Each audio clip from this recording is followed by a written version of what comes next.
Abdul Muttalib তার উটগুলো নিয়ে একেবারে পাহাড়ের চূড়ায় চলে গিয়েছিল, না জানি আল্লাহর গজব সরাসরি এখানে বর্ষণ হয়, এই ভয়ে তিনি চলে গিয়েছিলেন। আমার ভাইয়েরা, এর ফলে কাবা যে একটা আল্লাহর ঘর, কাবা যে একমাত্র আল্লাহর ঘর, এটা সবাই বিশ্বাস করতে লাগলো। আব্রাহা তো ধ্বংস করতে পারলো না, এই জন্য সবার বিশ্বাস হতে লাগলো যে কাবা ঘর এটা সত্যি সত্যি আল্লাহর ঘর। যখন আল্লাহর ঘর তারা ধ্বংস করতে পারলো না, কোরাইশরা যারা ছিল আরও আরবের মধ্যে, অন্য কোরাইশরাও তাদের মনে আরও বেশি জায়গা করে নিল এই কাবা ঘরটা। অত বড় শক্তিশালী আব্রাহা বাদশাহ আসলো, কাবা ঘর তো ধ্বংস করতে পারল না।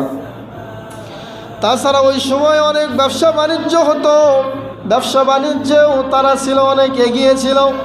কোরাইশ বংশ ব্যবসা বাণিজ্য অনেক আগে ছিল। মক্কা জুড়ে আর কোনো গোত্র তাদের মতো ধনী ছিল না, সারা মক্কার মধ্যে সবচাইতে ধনী ছিল এই কোরাইশ বংশ। শীতকালে গ্রীষ্মকালে সব ঋতুতেই এই কোরাইশরা তাদের ব্যবসা জমজমাটভাবে চালাতো।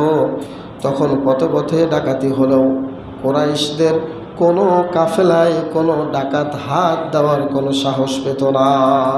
সুবহানাল্লাহ। অন্য ব্যবসায়িকদের কাফেলায় কি হতো?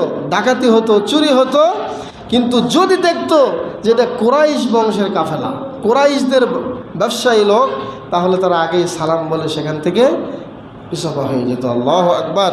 এমন একটা বংশ ছিল এই কোরাইশ বংশ। মোট কথা হলো, শুধু আল্লাহর ঘরের খাদেম পরিচয়েই তারা গোটা বংশ সম্মানিত ছিল না, তারা এক এক করে শুধু কোরাইশ বংশ নয়, আরও যারা বংশ ছিল সবাই তারা আল্লাহর একক কর্তৃত্ব তারা মেনে নেওয়া শুরু করলো। কিন্তু এত সাফল্য পাওয়ার পরেও তারা পরবর্তীতে আল্লাহকে ভুলে গেল।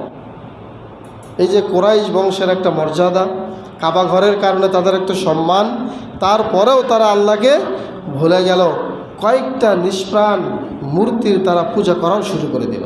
এই কাবা ঘরের ভিতরে অনেকগুলো মূর্তি ছিল, সেখান থেকে বাছাই করে নিয়ে কয়েকটি মূর্তির তারা পূজা করা শুরু করলো।